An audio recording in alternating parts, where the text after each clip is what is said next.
શું થયું બટુ? કેમ અત્યારમાં હુઈ ગઈ? આજ માથું દુખે છે ને એટલે વહેલા સુઈ જવું છે, પણ નીંદર નથી આવતી. હું દવા લઈ આવું, તું પી લે ને એટલે સારું થઈ જાય. દવા તો લીધી પણ માથું નથી ઉતરતું. લાય હું માથું દબાવી દઉં એટલે થોડોક આરામ મળે ને તો તને ઊંઘ આવી જાય.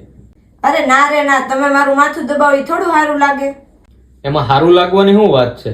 મને કાંઈ થાય તો તું કેવી મારી સેવા કરે છો, એટલે તને કાંઈ થાય તો તારું ધ્યાન રાખવાની ફરજ મારી છે ને.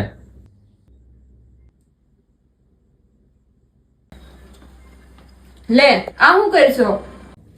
અરે કઈ નહીં, એની તબિયત સારી નથી ને તો હું એનું માથું દબાવી આપું છું. વાહ, આમ તો બહુ પાવર વાળી વાતો કરતો હોય છો. લગન પછી બાયડીની સેવા કરવા માંડ્યો.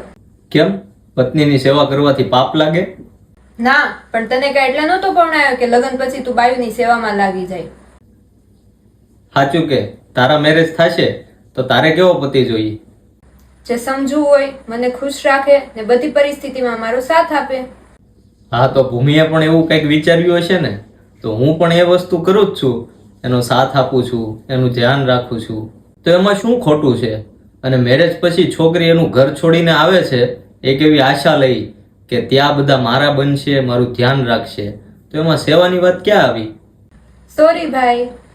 ના, હવે એમાં સોરીની કઈ વાત નથી, પણ આપણે બધાને એકબીજાનું ધ્યાન રાખવું પડશે. કોઈ આપણા માટે એનું ઘર છોડીને આવે છે તો એનું ધ્યાન રાખવાની ફરજ તો આપણી જ છે ને.